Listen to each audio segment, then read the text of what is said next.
ఇందులో లెక్కల్లా ఏంటి, ఎవరు తీసుకెళ్లారు, ఏం చేశారు, అది ఒక ఎత్తు. అసలు ఇర్రెగ్యులారిటీ ఏంటి, మిగతా వాళ్ళందరికీ ఫైనాన్స్ సిస్టంలో ఒక లెక్క ఉంది, చిట్స్లోనైనా ఫైనాన్స్, ఆ డబ్బులు ఎక్కడ పెట్టాలి, ఏం చేయాలి అన్నది.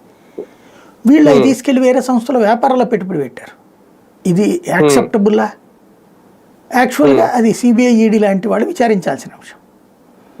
కానీ అక్కడ అట్లాంటిది ఏం జరగలేదు కదా, కాబట్టి వీళ్ళ పట్టు ఎక్కడికి పోలేదు.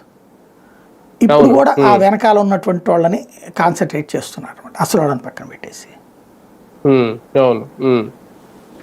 అంటే ఒకటి సార్, ఇప్పుడు కుటుంబ సభ్యుల బాధ్యత వహించాల్సిన అవసరం లేదు అని ప్రభుత్వాల వాదన మీదే రేపొద్దున ఆ తరహా తీర్పు వస్తేనే అతిపెద్ద చర్చ అవుతుంది. ఎందుకంటే చాలా బోర్డు తిప్పేసిన సంస్థలు ఉంటాయి.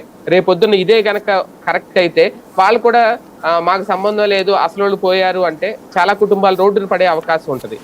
అంటే ఇటువంటి ఏమన్నా పరిగణలో తీసుకుంటుందా ఫైనల్ తీర్పులో కోర్టు? అది మనం చెప్పలేం కదా, జడ్జి గారి ఇష్టం దాని మీద. యాజ్ ఫర్ నామ్స్ అయితే గనక శిక్ష పడాలి. కాకపోతే అసలు నిందితుడు తప్పుకున్నప్పుడు మిగతా వాళ్ళకి దాంట్లో ఎంత లైబిలిటీ ఉంది అన్న దాని మీద శిక్షిస్తారు. వీళ్ళ లైబిలిటీ తక్కువనే చూపెడతారు. ప్రభుత్వమే చెప్పేసి కదా ఆ లైబిలిటీ ఏం లేదని. కాబట్టి అది క్లియర్ అయిపోవచ్చు, ప్రాబ్లం సాల్వ్ అయిపోవచ్చు. చూడాలి. మొత్తానికి ఒక కొలుక్కు వచ్చేస్తుంది ఇంకా మార్గదర్శి. అంటే మ్యాక్సిమం 99.9% రామోజీ సంస్థలకు ఫేవర్గా ఉంటుంది.